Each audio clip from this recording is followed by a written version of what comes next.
How do market makers manage counterparty risk in their hedging strategies? Have you ever wondered how market makers protect themselves from the risks involved in trading? Specifically, how do they manage counterparty risk, which is the risk that the other party in a trade might default? Let's break it down in a straightforward way. Market makers use a variety of techniques to handle this risk effectively. One of the primary methods is through continuous hedging.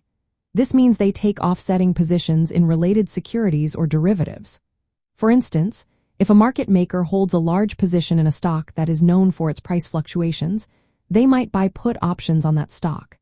This gives them the right to sell the stock at a set price, which helps limit their losses if the stock price drops significantly.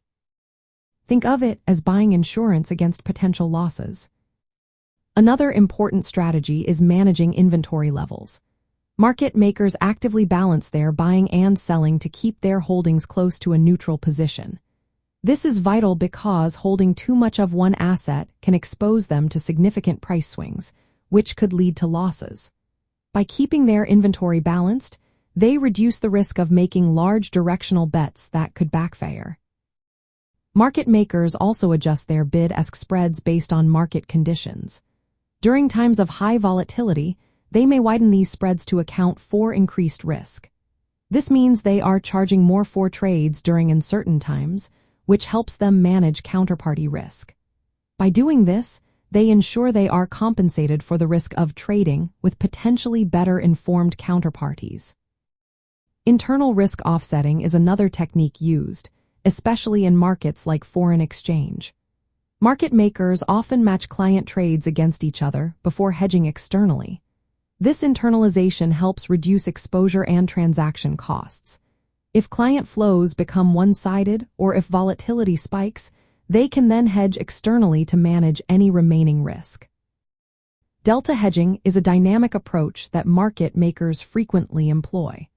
This involves continuously adjusting their hedge ratio to stay neutral to small price changes in the underlying asset. By maintaining a balanced exposure between options and the underlying stock, they can minimize the risk of losses from price movements. Lastly, market makers diversify their positions across different sectors and instruments.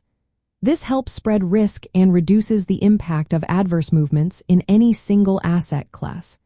They also look for arbitrage opportunities to profit from price discrepancies, which can help offset some of their hedging costs.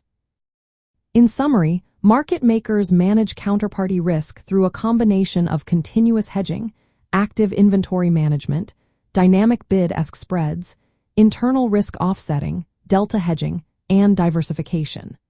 These strategies work together to maintain liquidity and stabilize prices while protecting against significant losses.